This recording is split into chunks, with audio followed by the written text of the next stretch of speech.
Christ Center Church.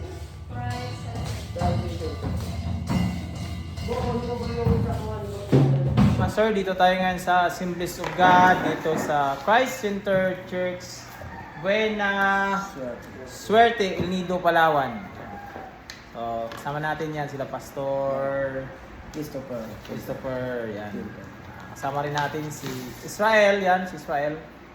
Brother Israel at si Ma'am Jubilin at si Deborah.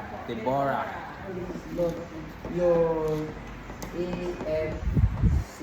Yan. Yung dalawang... Yan yung ano, Pastor, di ba yung nakikita natin sa keyboard na magkadikit na puti? Di ba yung keyboard na magkadikit na puti? Dalawa yung magkadikit na, yun may keyboard. Dito muna kayo sa keyboard natin. Oh, di ba yung pinakauna na key is C? Sino nyo dyan? Oh, kayo targetin nyo yung C dyan. C. May C yan dyan. Sa... Kasi keyboard tayo nakabase. C. O, di tatarget na kayo ng C. O, di ba? A. O. Tingnan mo yung sunod ng C, di ba may itim? Tawag dito is C sharp. Ngayon, D. Dito na yung D. Tingnan mo dyan, D lang sunod dyan. D yan. Oh, D yan. Hindi yan nawawala. Oh. Tapos sa D, meron tayong sharp, di ba? So ito, ang D naman, meron siyang itim kasi meron siyang sharp.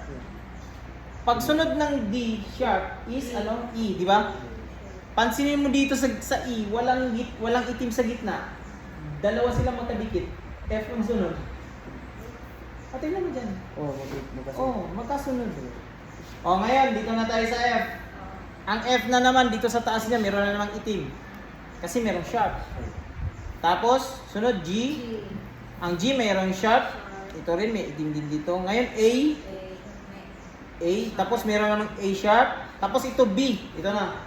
Tingnan nyo yung B natin at yung C. Nakadikit lang. Tapos pag C, so on, so forth, bumabalik lang yan. So, ito yan, no? C, D, E, F, G, E, B, C, D, E, F, G, E, B, C, D, E, F, G, A, B, C, D, E. Bumabalik lang ng bumabalik. Kaya pag mag-C nga tayo ganito, mag-C tayo dito ng bass, tapos dito rin tayo mag-C. Isang chords lang naman yan eh. Pagkakasunod dito galing sa A, yan din yan ng nandito. Then pag dating mo dito sa E, stop ka dyan. Ang pagkakasunod dito nang sa taas, yun din yung pagkakasunod dito. Parang infinite ba? Infinite loop. Ito na, okay na ito. Una kayo niyan. Tanong kayo ngayon natin ng kailangan mo, nawaan nyo talaga ito bago tayo mag-ano. Ikaw, Job, may tanong ka dito sa fretboard natin. Ikaw, bro. Kasi dito, kanina hindi Okay na? Gets na yan lang? Ikaw. Kaya pala naging beat sabi ko kasi ang sunod ng A. A sharp, oh. Tapos sunod ay B. Kaya naging beat flat. Yes. Ito ko magano. Dahil ikaw, binababa. Flat. Basta lagi nating tandaan na pag bababa tayo, atras tayo. Flat. Flat. Ayan. At ito ituturo ko sa inyo kung paano mag-memorize yan sa gitara. Mag-memorize ng gitara niyan ganito. Nakatingin ka dito sa ano mo, siyempre di ba natin alam, di ba? Pero yan nga, napasok na nga sa isip mo agad yun eh, kasi alphabet yung inisip mo, di ba? Alphabet. Madali na lang eh. Actually ito, titignan mo lang to sa umpisa lang, pero katagalan hindi na. So ang pag-memorize niyan ganito, E, isasali mo yung major, minor, E, major, binitawan yung isa, minor.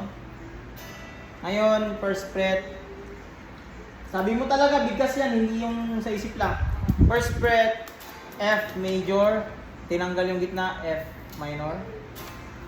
So, second fret, F sharp major, tinanggal yung isa, F sharp minor. Kaya alam nga natin ito, F sharp minor. Familiar na natin, di ba? So, third fret, G major, G minor. Ayan na. G sharp major, G sharp minor. A major, A minor, A sharp, hanggang maabot ka na dito sa 12 fret, di ba? Dahil pabanti tayo, hindi tayo tatawag ng flat. Para masitin yung isip natin. Hindi ganito, di ba? Ito halimbawa dito tayo sa A. Ngayon, dahil ito B flat, ginanito natin. G, G sharp, A, B flat, diba? Umabanti tayo eh. Ngayon, hindi masisip-in, magugulo yung isip natin doon. Lagi nating isip-in na sharp pag abante. So, saan lang gagamitin natin yung flat? Gagamitin natin yung flat pag dito na tayo sa 12th fret. Ngayon, dito naman tayo mag-start. Start na naman tayo dito ng memorize natin. So, ganito na naman.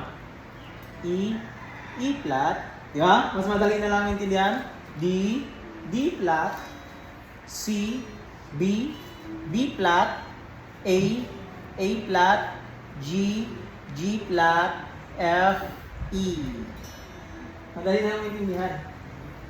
Madali na lang yung maintindihan. Pag ang paatras, i-reference mo siya sa flat. E, E flat.